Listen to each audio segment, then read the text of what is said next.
Here's your report. Oh, thanks, Jane. I wish I could hire someone just like you. Try LinkedIn Hiring Pro. It's more than a job board. It's like the recruiter you always wished you had. Hiring Pro uses real-time insights to match your role to LinkedIn's unique network of professionals and delivers a short list of best fit candidates. You'll spend less time sorting applicants and more time talking to the right people. Let's do it. You're irreplaceable, Jane, but another you would be great. Hire right the first time. Post your job for free on LinkedIn today at linkedin.com/quality.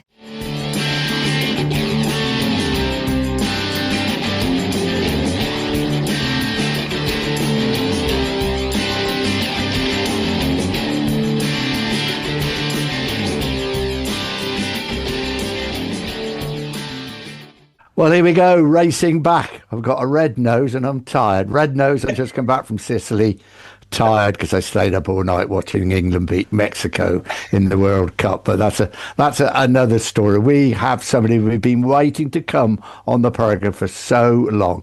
Maria Köpf, she is producing a documentary about women in racing, and we're going to really concentrate on women in Grand Prix motorcycle racing, and I can tell you there are plenty of them. And I think before we start, we're going to dedicate this programme to Maria Costello, obviously, who was so badly injured in the TT sidecar practice in the Isle of Man, and our thoughts are with her and we wish her well. Right, Maria, I think... Well, thank you. Thanks for having me. I'm so excited. Yes. Not so many girls have been on this show, many women. None. You are a pathbreaker again. Yeah. What an honor.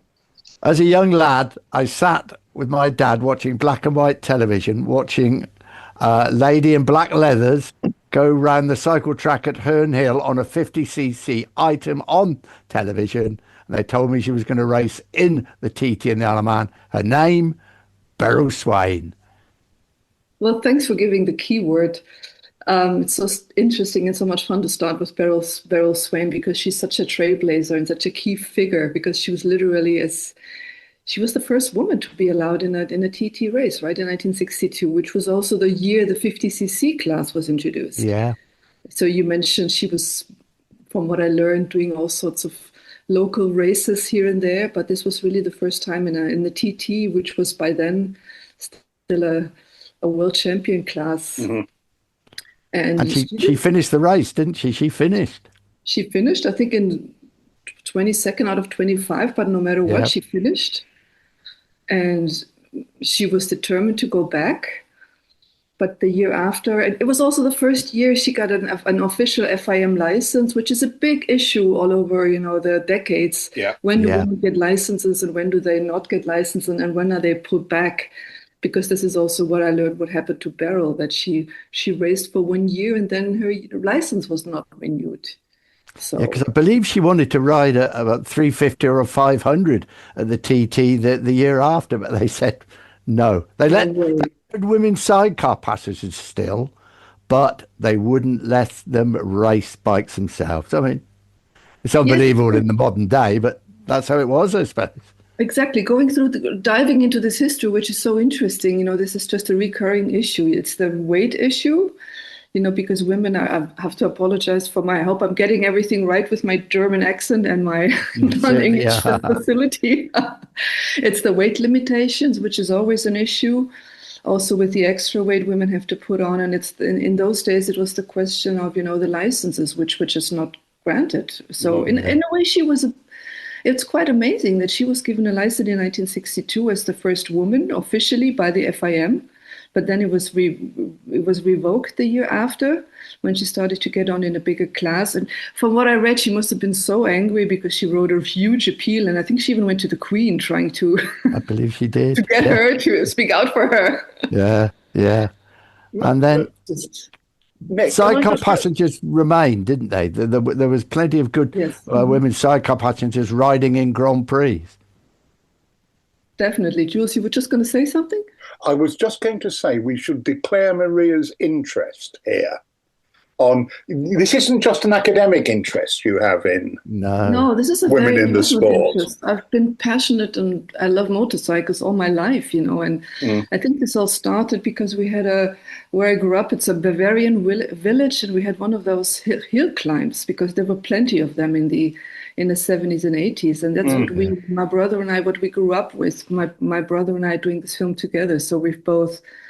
This is, I guess, it always starts with something you experience in your childhood. Either it's an event, or you have a dad or friends of your father's who sort of like put the seed in your head. And so this was also what it was like for me, riding a motorcycle. I just love motorcycles. I love to ride them. I love to watch them.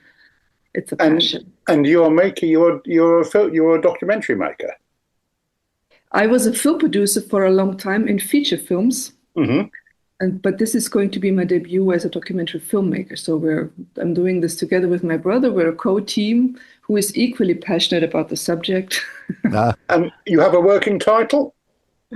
The fast ones, The History of Women Motorcycle Racing.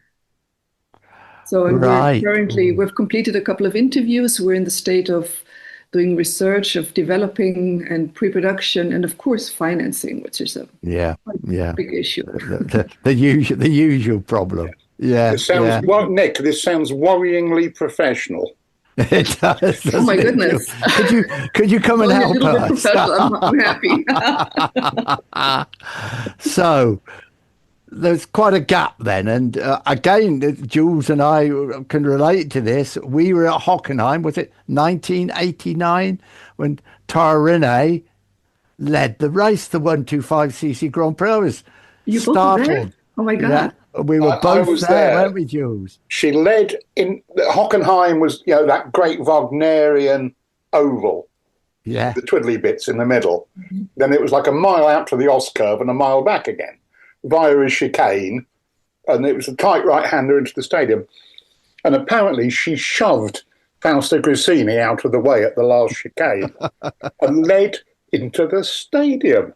And I have never, ever heard a noise like it on a racetrack. She's such an amazing woman. Yeah, she finished seventh, but it was a remarkable...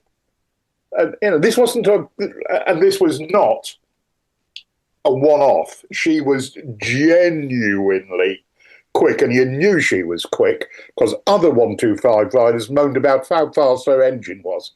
So you knew, you were dealing with somebody genuinely fast. It was her strongest year, 1991. I mean, she started out in kart racing. She raced against Mika Häkkinen. We probably know that. She beat him twice as a kid. Yeah. And beat them. Yeah, she was the champion in the finish. I mean, she beat Mika Häkkinen twice at the age of 11. But then she raced with some substances that were not allowed, so she was disqualified. A dodgy, as is usually in this sort of dodgy fuel, and started getting into motorcycle racing. With great. And was it injury that really forced her? I mean, there was no regulations then. She was allowed to race, and I think it was injury in the end caught up with her, didn't it? Well, she had an injury in 1992, quite bad one. She broke both her ankles. And it's, we went to Oulu last year to meet her in the south of Finland. That's where she lives. Yeah. Nita Korhonen from FIM, who's also a Finnish lady, she made the connection and she helped us with the translation. And we had this fantastic location where we met Taru. It was in the original garage by Jarno Saarinen, who is like a local hero in Finland. You're talking about God now. It's such an unbelievable place because his brother keeps the original garage with all the motorcycles, with the leathers, with articles, with everything. And it's from the outside, you would never anticipate it. It's like in a garage. You go down there. It's like a vault that opens up. This whole experience was so amazing in itself. Very nice, a very lovely man who led us into his treasure, and that's where we met Taru. Wow! What is Taru's view on her career, and what is she doing now? It's a bit of and the moment when she talks about it, she gets quite sad because her career ended in 1992. And her license, she said she got a letter directly from Bernie Ecclestone. revoking or taking back her license, so she couldn't race anymore. Oh, Wow.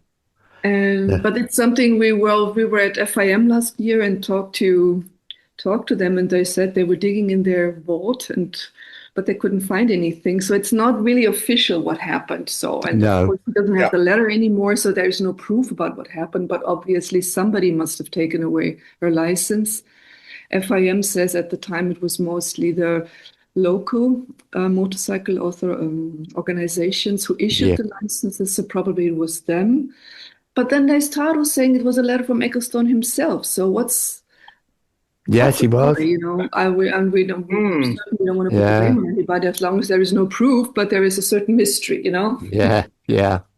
and it was Julian, sorry. she was. I mean, let's for younger viewers, let's emphasize again just how quick Karurini was. She was at least podium fast, at least. And if you got your newspaper on a Wednesday and read that she'd won a 125 race, you would not have been shocked. No, I couldn't agree with you more. Yeah. Oh, I would love to see her there. Yeah, we move on. Tomoko Igata, I mean, the Japanese lady, she had some decent results, didn't she? Again in the 125cc class. Yeah, she had a 7th place in Brünn. She was doing really well. I mean, she was quite successful in Japan. I mean, starting in the 90s. She was always in 91 and 93. She was always in the local championships in the top 10. Quite successful lady, and moved to 225 in 1994, and then Brünn. So she was the first woman really to score points at the time. Yeah. No, she was very much a product of the Japanese system at the time, wasn't she? There was a lot of Japanese 125 race and a Japanese team for her to ride in as well. And she has a driving school for women. She used to have this together with her sister. So they're training young racers, and we're in touch with her. She sent us a very nice greeting for the documentary. So she's training young racers, and she's very determined. She's, by the way, Tomoko is now Tomo, so she transitioned into a male identity. All right. And she's quite determined to support young women and to one day bring a young girl to the WCR races. That's her big ambition. Right. Yeah. Now the 500 class, with nobody would expect a woman, and please, don't take me wrong here, to ride a 500cc 2-stroke motorcycle, but a Californian. She came and tried, didn't she? Gina Bovada. I was around at the time. Boy, what a determined lady. She'd had, I think, success in America and Daytona, but she came to ride in the 500cc World Championship on a Yamaha. Amazing, huh? Mm-hmm. Yeah, she started in the 70s in the US with 125 and 250, mostly Daytona. Set of records, the fastest rookie when she arrived. And then she switched to the 500cc class. And again, I think this was 1989 or so in Daytona, where she also set a rookie record on the 500cc class. And she was invited by a British promoter to come to England in 1990. To Brands Hatch, was it? It was Brands, wasn't it? Yeah, it was Brands, wasn't it? Yeah. And it caused quite a stir in English and English racing. Remember because that? yeah. Were you there? Could well have been. Yeah. I tell you, when I was there, it was 1982, Nogaro in France, because she'd had terrible trouble qualifying. And I mean, the level of competition then on those 500s was, just look who was riding at the time. The Spencers, the Roberts, the Sheens, the Ballingtons, the Momolas, they were all riding then. And she used to have trouble qualifying. But at Nogaro, when a lot of the riders refused to ride on safety grounds, she actually qualified for the 500cc race. I think, was it her only 500cc Grand Prix? I think so. From what I learned, she was touring as a privateer in 91 and 92 all over Europe, trying to qualify, as you just described. And Nagano 1992 was the finally the race where she qualified and where she participated. Yeah. In between, she was also in 125cc in Hockenheim. Oh, really? I'm not really sure, and that's one thing I want to ask her. We've been in touch with her, but we have not had time to do a thorough interview with her. A lovely lady, by the way. It was so fun to meet her. Yeah. on Zoom. So there was this one time in Hockenheim in 1991 where she was on 125cc. I haven't found out if there was a sponsor or how this happened, but mostly when she was in Europe, she tried to qualify in the 500 class. That's true. Incredibly brave thing to do, wasn't it? To come to Europe at the height of the two-stroke, these fire machines that were so in that field. My God. Yeah. Just imagine the amount of determination you needed to have, trying to break into that class and coming up with the money. She mortgaged her house in order to be able to come to Europe and to do this tour. Unbelievable. And she's in her mid-70s now, and she's still riding her motorcycle. Yeah. She lives near, the plan is to visit her. She lives near Daytona, which she visits regularly. So Wow. And go a little bit of motorcycle riding with her. Yeah. Yeah. Very nice woman. I would think she is the only woman that certainly I can remember riding in the senior class, in the premier class. Yeah. Yes, still. Yeah. Mm-hmm. Then we move on to let's have a think. Katja Ponson. She rode 250. She was in the Aprilia team, wasn't she, with Jeremy Williams, I remember. And I remember she came to the motorcycle show in England. It caused quite a stir, and Sky Television came and did a big feature on her and everything else. Yeah.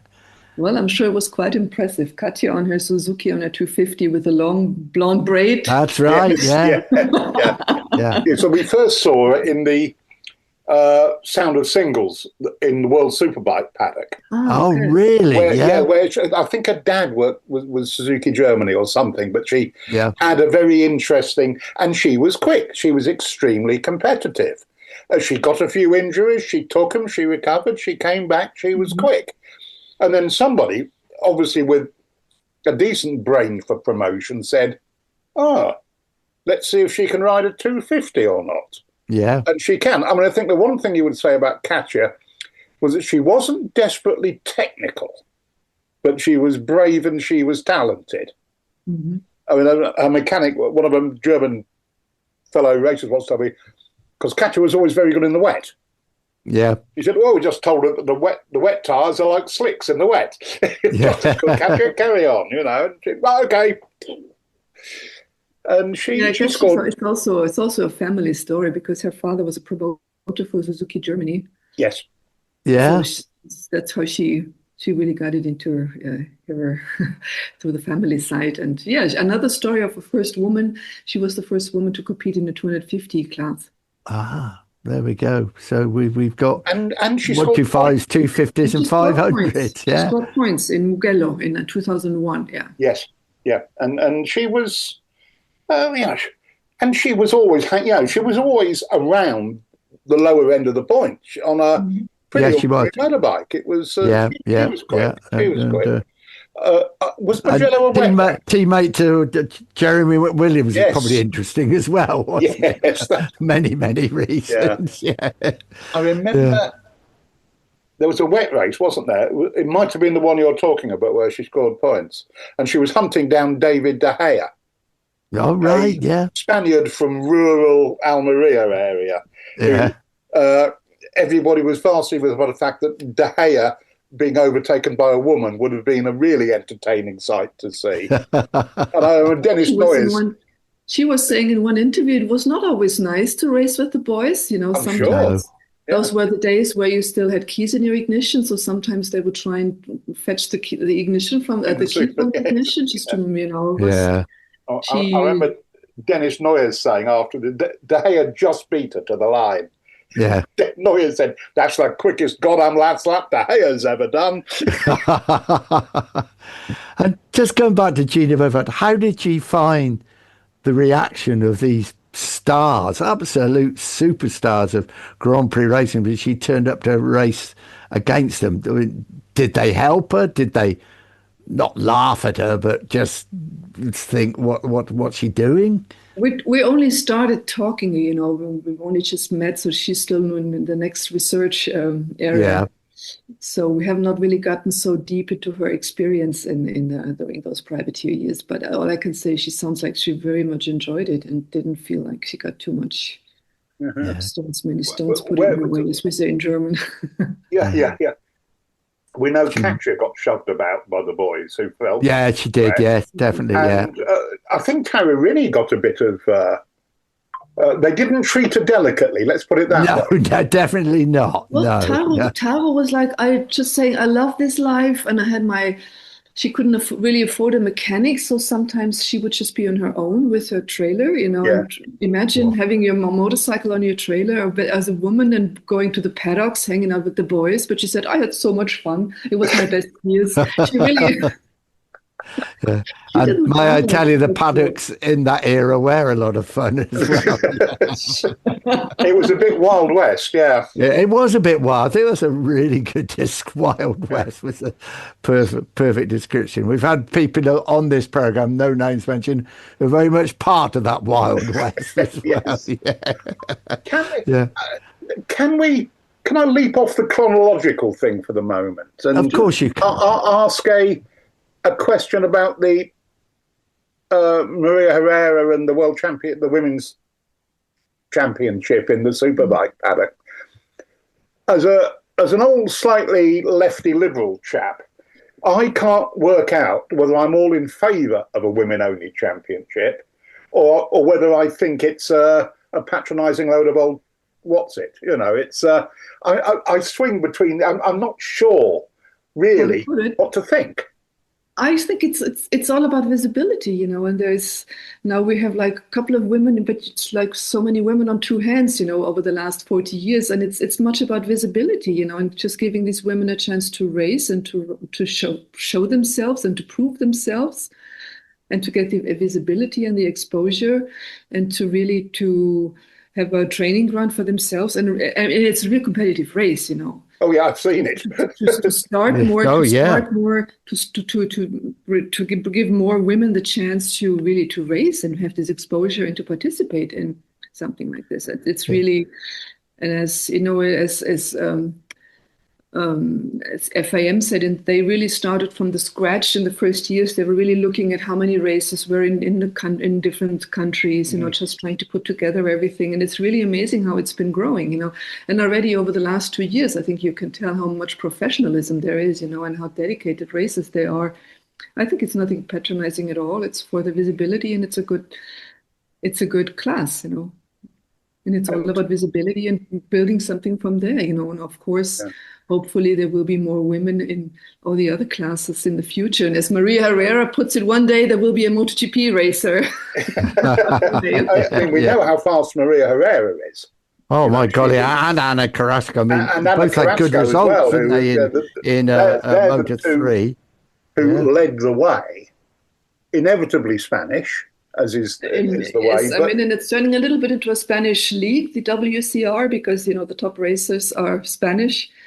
And there are reasons for that, which is to be discussed. There's really an imbalance between the nations because there's a much stronger support system in Spain than in a lot of other European countries. But, you named, Ana Carrasco, she's the first and so far only world champion in the Supersport 300 and in general in a world championship. That's an amazing achievement. I remember her in Moto3. Yeah. Was she 8th in Valencia one year? Yes, she was. I think 8th in Valencia. 6th. Yeah. She got bullied a little bit in the last couple of laps. That's right. Out of the way. But she was only riding a rookie's bike. Yeah. It was an absolute bicycle she was riding. Yeah. There's a really interesting Spanish documentary about her, following her over 90 minutes in her career. And you can really tell, when she was a young girl and, racing with the boys, how tough it must have been sometimes, because you do get a lot of antagonisms and it wasn't always easy, There was a fantastic... She was so successful in in the Supersport 300, and in the middle of the season, and that's something I really don't understand, and maybe you can explain this to me. Why would they change in the middle of the season the weight regulation? I mean, all of a sudden she had to put on extra weight. Good question. Or she was leading the races sometimes by you see it it's like seconds, and then they put on extra weight, and of course immediately the speed slowed down because it's so much harder. Yeah. And this has been so difficult for so many female racers, the weight limitations and the regulations.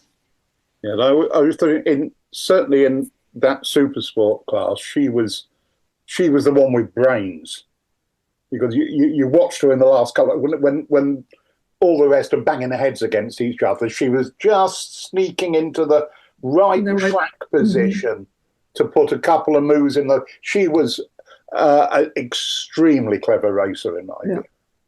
And of course, as a light racer, you're faster in the straight, but she also had the technique for doing the bend, the curves. So why change it in the middle of a season? And then it was very narrow that she won the world championship. But I'm very good for her. Yeah. On the subject of WCR, the fact that there are new names giving Maria Herrera. Yes, there are. That is, if that hadn't happened, I'd have been saying we're wasting.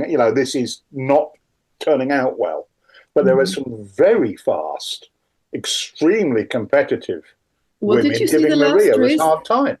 Did you see the last race, 25, when Paula Ramos, also Spanish, very young, she's 18. All of a sudden she appeared and she won by, I don't remember, 2 or 3 seconds. Yeah, she did. It was a big gap, wasn't it? It was an enormous gap, and now she's in third because it's, of course, not as consistent. She's a very young racer, but she's amazingly competitive and a great talent.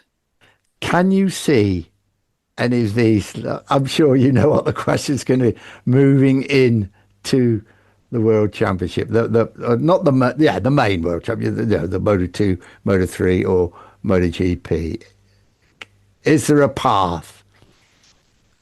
Well, I think the path is, and this is something, I think it was interesting to talk with Maria Herrera about this, because she said every class has a different technique, and you need to get into it and you have to get used to the bikes, and there is a path. And I think the path is to WCR is definitely a very important step, just to get, the women out there and to get the exposure and the exercise and the training and the being there in the races and facing the competition. And I'm sure there is a way to some of them to move on to Moto3 or Moto2. Yeah. Carrasco and Herrera. What do you think? They've already been there, yeah. Yeah, I mean, Maria's great problem was every time she was looking like she was just about to really hit the front, she got a bad injury. Yeah. And she did that several times. She she came back and you thought, oh, great. And she got herself back to competitiveness, and then bang, another enormous crash. And she also really enjoyed riding the Moto E, which I think, unfortunately, is no longer in place. It's a complete difference. Of course, these bikes are over 240 kilos, Heavy. Completely different technique to riding the Yamaha R7. So it's all about learning the technique for the different weight and the different bikes. What would these pioneers that we've been discussing, what would they have made of it now? A women's world championship where, I think they'd be pretty proud what they did to start the building. Not all of them are so, for instance, Katja Pönsken, she was like, it's not really necessary, women should compete against men. That's where the real, competition lies.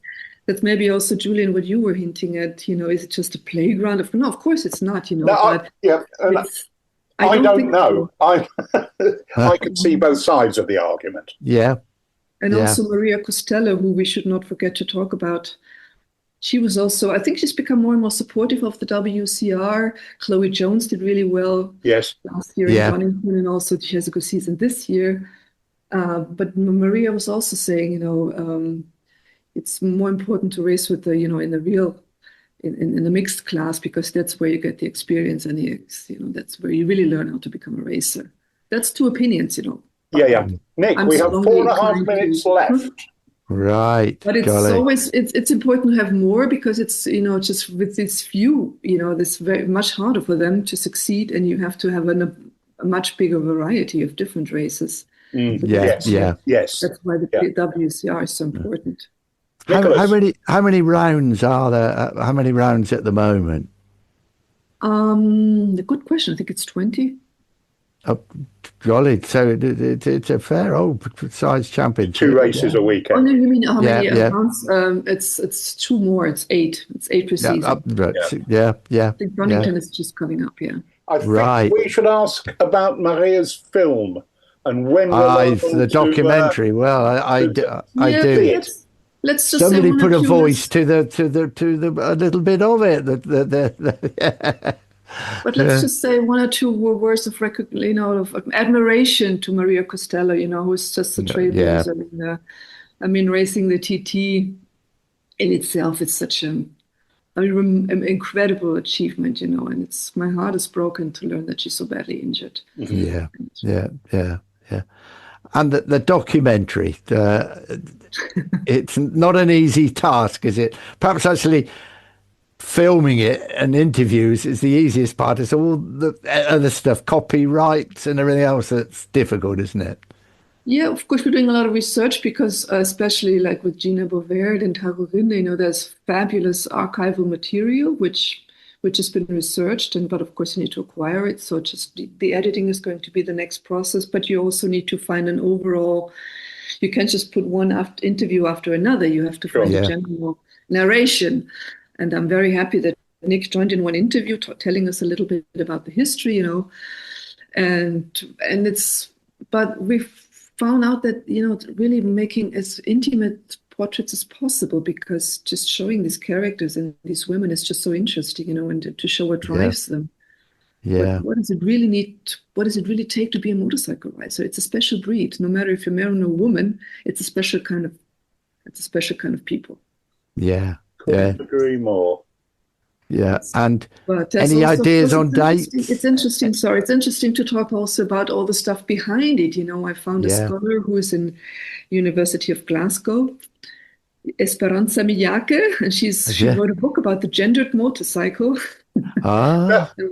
We've had great fun talking to each other because, motorcycles are much more heavier male branded than cars, for instance. And she's a visual scientist and doing research on how did this happen.